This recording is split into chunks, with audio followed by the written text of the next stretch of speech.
ক্ষমতায় গেলে বাংলাদেশের শরিয়া আইন বাস্তবায়ন করা হবে না, এমন আশ্বাস দিয়েছে জামায়াত ইসলামী। বুধবার রাজধানীর মগবাজারে জামায়াতের কেন্দ্রীয় কার্যালয়ে খ্রিস্টান সম্প্রদায়ের প্রতিনিধিদের সঙ্গে বৈঠকে এই কথা জানান দলটির আমির ডক্টর শফিকুর রহমান। জামায়াত ইসলামের আমির মহোদয়ের সাথে আমরা কথা বলেছি, উনি যে আশ্বাসগুলো দিয়েছেন সেটাই আমি একটু আবার রিপিট করতে চাই। যদি মহান সৃষ্টিকর্তা ওনাদেরকে এই দেশ পরিচালনা করার সুযোগ দেন, তাহলে এই বাংলাদেশের শরিয়া ল অর্থাৎ শরিয়া আইন উনি বাস্তবায়ন করবেন না। এটা আমাদের জন্য খুব ভালো বিষয় ছিল।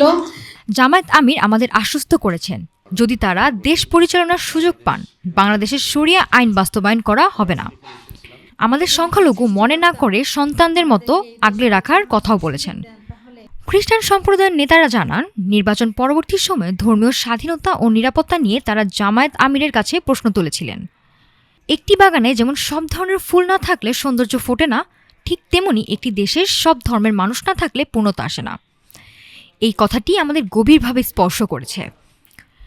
বৈঠকে অংশ নেন যুক্তরাষ্ট্রের শিক্ষাবিদ ডক্টর চ্যাপলিন গর্ডন ক্লিংসগেন-মিটো। তিনি জানান, আন্তধর্মীয় সম্প্রীতি ও সংখ্যালঘু সুরক্ষার বিষয়ে জামায়াত কোনো বৈষম্যমূলক আইন করবে না বলে আশ্বাস দিয়েছে। জামায়াত বলছে, বাংলাদেশ একটি বহুধর্মীয় রাষ্ট্র, যেখানে সব নাগরিকের অধিকার ও নিরাপত্তা নিশ্চিত করাই রাষ্ট্রের দায়িত্ব। নাফিসা সামিয়া, ঢাকা টুডে।